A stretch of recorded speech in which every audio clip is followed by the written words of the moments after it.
ओम नमस्कार साथियों, मैं हूं मनीष तंवर और हम पढ़ रहे हैं महर्षि दयानंद सरस्वती जी की जीवनी कालजयी संत। अब आगे का घटनाक्रम कुछ इस प्रकार से है। यहाँ से चलकर स्वामी जी सोरो पहुँचे और अम्बागढ़ में निवास किया। वहाँ अंगद नाम के संस्कृत विद्वान रहते थे। व्याकरण में वैसा विद्वान उस क्षेत्र में नहीं था।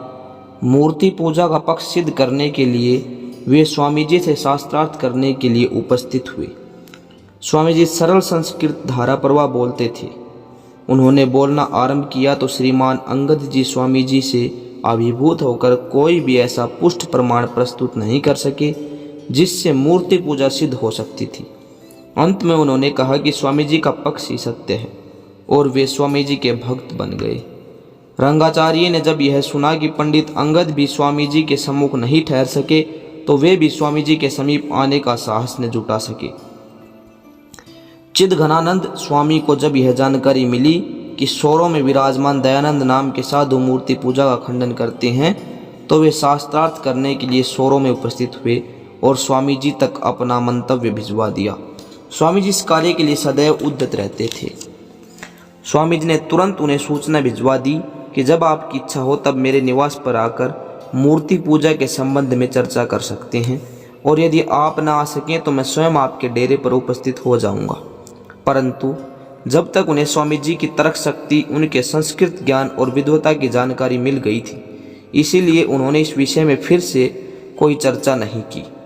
वे स्वामी जी के निवास पर भी नहीं आए और न ही उन्होंने स्वामी जी को अपने स्थान पर बुलवाया। स्वामी जी ने उनकी प्रतीक्षा की परंतु कोई परिणाम न निकला। स्वामी जी उनसे भेंट करने की तीव्र इच्छा रखते थे। उन्हें एक दिन जानकारी मिली कि स्वामी चिदघनानंद गंगा की ओर गए हैं। उस दिन तीसरा पहर ढल रहा था। स्वामी दयानंद जी तुरंत गंगा की ओर निकल गए। 1 मील की दूरी पर जाकर स्वामी जी ने उन्हें पकड़ लिया। गंगा के किनारे दोनों ने आसन जमाया। स्वामी दयानंद जी शास्त्रार्थ के समय संस्कृत में ही वार्ता करते थे। उन्होंने चिदघनानंद जी से मूर्ति पूजा के पक्ष में वेदों से कोई प्रमाण प्रस्तुत करने के लिए कहा, परंतु वे स्वामी जी के वक्तव्य और व्यक्तित्व से इतने हतोत्साहित हुए कि उनके मुंह से कोई शब्द न निकल सका। स्वामी जी ने काफ़ी प्रयत्न किया परंतु उनका मौन भंग न हुआ। अंत में स्वामी जी अपने आवास पर लौट आए। सोरो में कोई ऐसा स्थान नहीं था जहाँ स्वामी जी के सौम्य स्वभाव और विद्वता की चर्चा न होती हो। स्वामी जी का नियमित और संयमित जीवन सभी जनों को प्रभावित करने में समर्थ था। वे नियमित रूप से प्रातः गंगा के तीर पर भ्रमण के लिए जाते थे। एक दिन एक वेदांती गंगा के किनारे उन्हें मिला और बोला, महात्मन, आप परम वैरागी संत हैं, फिर खंडन मंडन के चक्कर में क्यों पड़े हैं? आत्मा से प्रेम करो और मस्त रहो। स्वामी जी हंस पड़े। उसके समीप बैठते हुए बोले, क्या आप भी आत्मा से प्रेम करते हैं?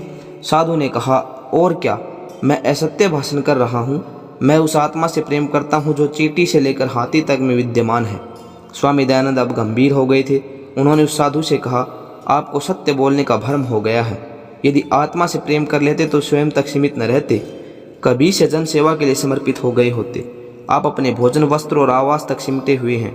इस देश में वे लोग भी हैं जो अंधेरी कोठरियों में रहकर पशुवत जीवन व्यतीत करने के लिए विवश हैं। प्रयास करने पर भी जो दोनों समय का भोजन नहीं जुटा पाते, शरीर ढांपने के लिए जिनके पास पर्याप्त वस्त्र नहीं है, कहीं कहीं इससे बदतर जीवन भी जी रहे हैं लोग। उनके पास सिर छिपाने के लिए झोपड़ी तक का प्रबंध नहीं है। वे खुले आसमान के नीचे ही अपनी संपूर्ण जिंदगी व्यतीत कर देते हैं। उनके बच्चे शिक्षा से वंचित हैं। वे लोग अंधविश्वास और रूढ़ियों के बीच फंसे नरकीय जीवन जी रहे हैं। क्या कभी आपने उनकी सुध ली है? अपने सुख साधन जुटाने के साथ साथ उनके हितों की चिंता भी आपको करनी चाहिए। आत्म प्रेम वही होता है जिसमें समभाव दृष्टि हो। ऐसे सत्पुरुष के हृदय में सब प्रकार के भेदभाव बिसर जाते हैं। वही साधु है, वही सज्जन है और वही आत्म प्रेमी है। साधु अविराम स्वामी जी की तेजस्वी मुखाकृति को निहारता रहा। वह आत्मविस्मृत हो गया था।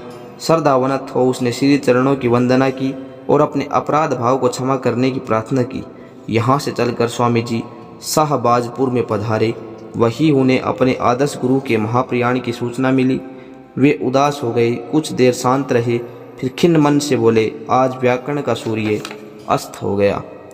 ओम।